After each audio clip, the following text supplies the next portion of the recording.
what's up mga kamuchacha? So for today's video ay gagawa tayo ng falafel sauce. So ang una natin gagawin ay ilaga natin yung hot chili.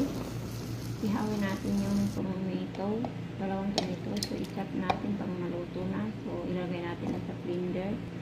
Isama na rin natin ang garlic, yung nilaga natin chili, salt, and cumin powder.